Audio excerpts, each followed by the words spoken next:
Assalamu alaikum students. Hope you all are doing great. So this is the class in which we are going to study the third year of Hijra, and in third year of Hijra we are mainly going to discuss the Battle of Uhud. So let's get started. First of all, please make sure you know the what were the events happened in the third year of Hijra. First and main event that happened in the third year of Hijra was Battle of Uhud, then Battle of Haram al Asad, and then Hazrat Muhammad sallallahu alaihi wasallam got married with Hazrat Hafsa razillah ta'ala anhu. So these were the events that happened in the third year of Hijrah, but mainly we are going to discuss Battle of Uhud.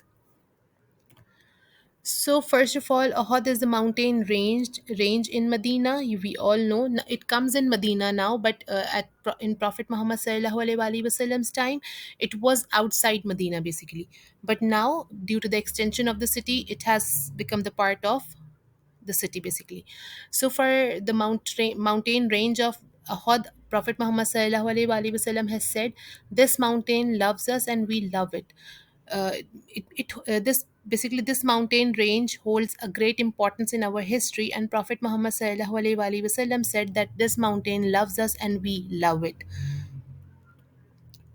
So first of all, let's as I have told you earlier in my earlier video as well, that for every battle you have to understand causes, events and outcomes. If you are missing out in on any of the points, it means that your preparation is incomplete. So let's quickly discuss the causes of the Battle of Uhud.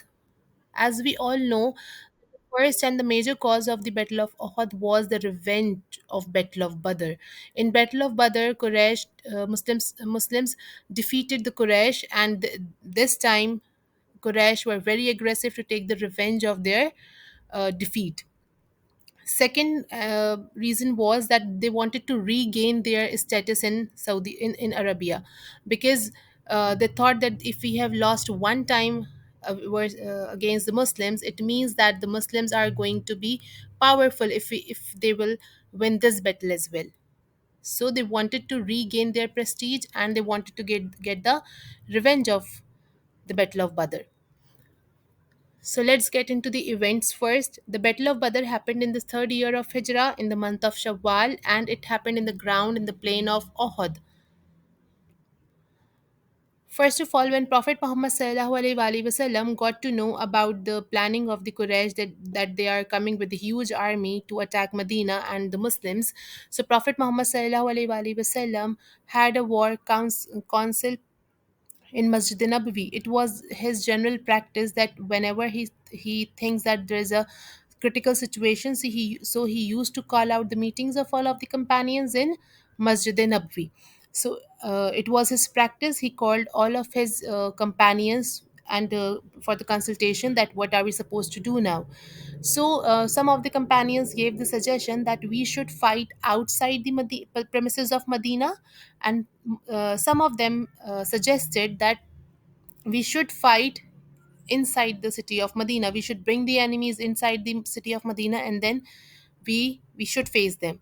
But as the majority said that we should fight against the enemy outside the premises of Medina. So Prophet Muhammad sallallahu alaihi wasallam accepted the suggestion, and he asked to plan the battle outside the city of Medina. There were some companions who were unhappy with this decision of the Holy Prophet sallallahu alaihi wasallam. Basically, they were not the true Muslims; they were the hypocrites of the city. They were the hypocrites who were pretending themselves as Muslims. So this was the third year of Hijrah. By this year, Muslims were well equipped for the battle, but they had less weapons, and there were less soldiers as well. But as we all know, that they were enriched with the wealth of faith. They were just fighting for their faith. So it is the strength of Muslims. There were thousands of Muslims, but when they were moving towards the plain of Ohod, 700 moved forward, and 300 hypocrites deserted the Muslims. They were the hypocrites who just pretending themselves as Muslims. They were not the true Muslims basically. And on the other hand, the strength of Makkah, there were 3,000 of soldiers from Abu Sufyan's team, and there were some major companions. Hinda was the major leader from Makkah, and Khalid bin Walid. Further, we will find out that the role of Khalid bin Walid in this battle is huge. But just because of this, just because of his action, we just lost this battle. And by this time, Khalid bin Walid was not a Muslim. Please do remember that Khalid bin Walid participated in the battle from the Quraysh side.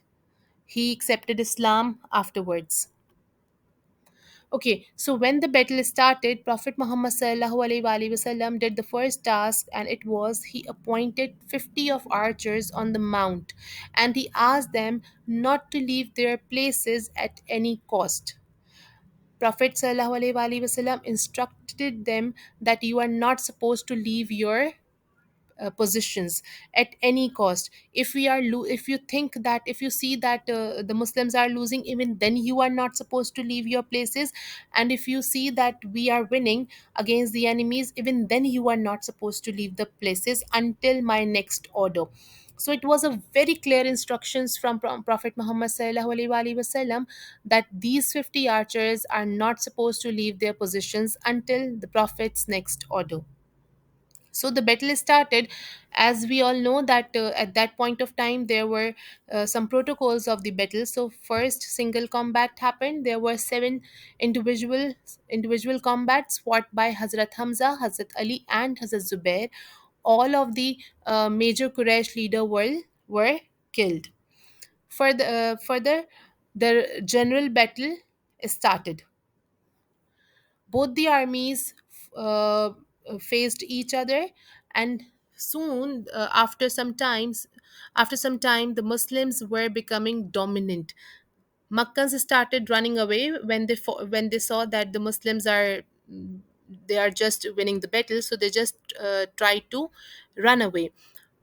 But this point of time, when those 50 archers saw that the Muslims are winning and we are on the victory side, those archers, those 50 archers, left their positions. Yes, and it was Prophet's clear instructions that you are not supposed to leave your positions. But the archers thought that we are winning the battle, so it's better to leave the position. So what happened that when Khalid bin Walid, because Khalid bin Walid was one of the wisest uh, leader of Makkah. So when he saw that these archers have left their positions, he attacked the Muslims from the backside. So Khalid bin Walid did not miss this opportunity. He attacked on the archers. Some of them ran away just to get the war booties because they thought that now the Makkans have gone, we have won the battle, now we can get the war booties. So some of them went, but some of them were there. Okay, so when Khalid bin Walid attacked, so he killed the remaining archers, and he killed the leader. Hazrat Abdullah was leading them, and he killed him as well. Makkans also retreated and attacked back on Muslims because it was the weak point of Muslims. So Makkans came back and they re-attacked uh, on Muslims. Thus, the whole picture of the war changed. Up till now, uh, Muslims were on the winning side, but just because of the disobedience of the Holy Prophet ﷺ's order, the whole picture of the war changed. So now, there were many Muslims who were killed, who got martyrdom. Basically, the Muslims were very confused at what has happened, how the whole scenario has been changed. Many of the Muslims were killed by the Quraysh, including Hazrat Hamza by Washi was a slave of Hinda. uh, she is the same lady whose father and sons sorry whose father and brother, they were killed in the Battle of Badr by Hazrat Hamza. So she is the same lady. She hired a slave, and she trained him for the whole year just to get the revenge from Hazrat Hamza. And Washi was ordered just to target Hazrat Hamza. And when he targeted Hazrat Hamza, and he when he was when he was dead. So Hinda mutilated his body actually. She tried to chew his liver as well. So this was one of the main events of this battle.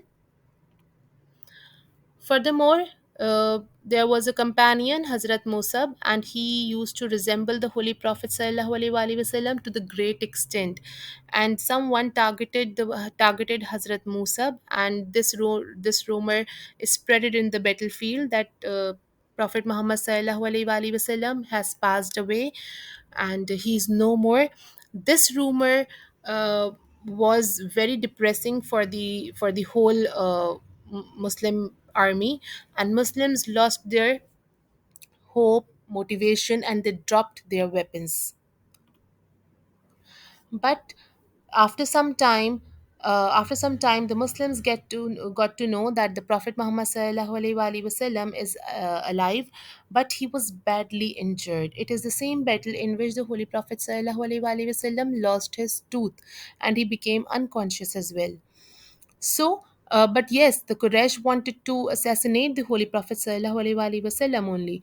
So, some of the companions got closer to him and made a circle around him to protect the Holy Prophet ﷺ. In this practice, Hazrat Talha Razillah Ta'ala Anhu got badly injured while protecting the Holy Prophet ﷺ, and he also became unconscious. This was the time when Abu Sufyan took his army, and they were shouting that we have avenged the battle of Badr, means that we have taken the revenge of the last year's battle. So this was the battle in which the Muslims were winning, but then they lost just because of the disobedience of the Holy Prophet sallallahu alaihi wasallam's order. So what happened afterwards? Muslims buried their martyrs in the same field. Hazrat Hamza Razdallah Anhu got the title of Chief of Martyrs. Then Prophet Muhammad sallallahu alaihi wasallam sent a small army to look back to Quraysh. That Prophet Muhammad sallallahu alaihi wasallam had this idea that the Quraysh would come again, would come back to attack the city of Medina, and basically it was the planning of the Quraysh to come back and attack Medina. So Prophet Muhammad sallallahu alaihi wasallam sent his small army to chase the Quraysh army, who might attack again on Medina. So Quraysh were planning to attack back, but when they saw Muslims' army, they ran away. So the lessons from this battle which we can take are kindness with the people even if they commit mistake. Prophet sallallahu alaihi wasallam forgave all those 50 archers who did not follow his instructions properly. And importance of the prophet's obedience, and it is a clear lesson of this battle that whoever will disobey or whoever will not follow the prophets and Allah's instructions, so they will lose everything in this world and in hereafter as well. It teaches us the patience and steadfastness. Objective of jihad is being taught in this battle. It means that our main objective of jihad is not to get war booties, is not to get the materialistic things. The objective of jihad should be very clear, that you are just fighting for your Lord and for your faith. So it also taught the Muslims that defeat and victory belongs to Allah only. Yes, Muslims were, maybe they were overconfident that now we have already won the battle. So maybe they became overconfident. That's why they left their places. So it was a clear lesson from this battle that defeat and victory, both they are in Allah's hand. So, from this battle, these are the questions which may come in your exam or in your assessment. That what are the main events took place during the Battle of Uhud? You need to have, it's a 10 marks question. You need to have at least 5 paragraphs. First paragraph would be about the causes. Second, third, and fourth paragraph would be about the events that happened during the battle and its results. And the last paragraph should be about the significance of the battle, or you may say the lessons which we get from the battle. Meanwhile, the four marker is concerned.